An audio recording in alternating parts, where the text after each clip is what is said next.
আছে প্রেমিকা, সেও আর দু এক মাস দেখবে, তারপর নদীর এপার থেকে নদীর ওপার গিয়ে বলবে, রূপা আজ চলি, তোমাকে মনে থাকবে চিরদিন।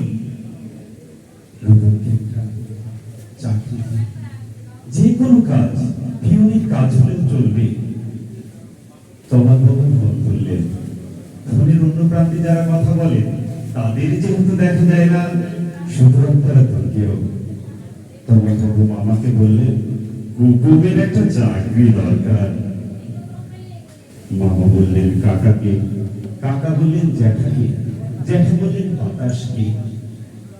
মানুষ জানলে একরকম, কিন্তু বাতাস জানলে প্রথমেই ছুটে যাবে দক্ষিণে।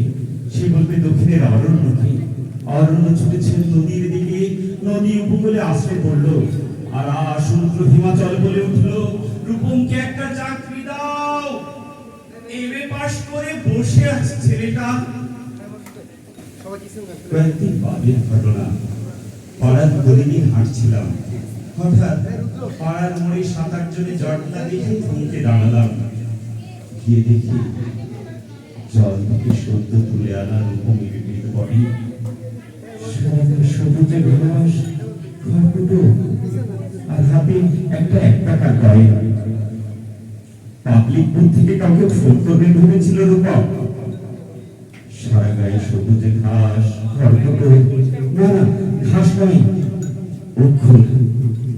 একটা ছেলেকে এমএ পাস করতে যত ব্যর্থ অক্ষর মুখস্থ করতে হয়, সেই সমস্ত ব্যর্থ অক্ষর লেগে আছে রূপমের গায়ে। একটা ছেলেকে কেন আপনারা এনে পড়ান?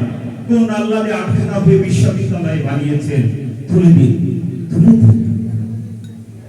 এই কথাগুলো বলবো বলে পবিত্র সরকারের কাছে ফোন করলাম। ফোন বেজে উঠল, ফোন বেজে চলেছে, 20 বছর ধরে ফোন বেজে চলেছে। বাতাস বলছে অরণ্যকে, অরণ্য বলছে নদীকে, নদী উপকূল থেকে আসতে পড়ে বলছে রূপমকে একটা চাকরি দাও। কি রূপম?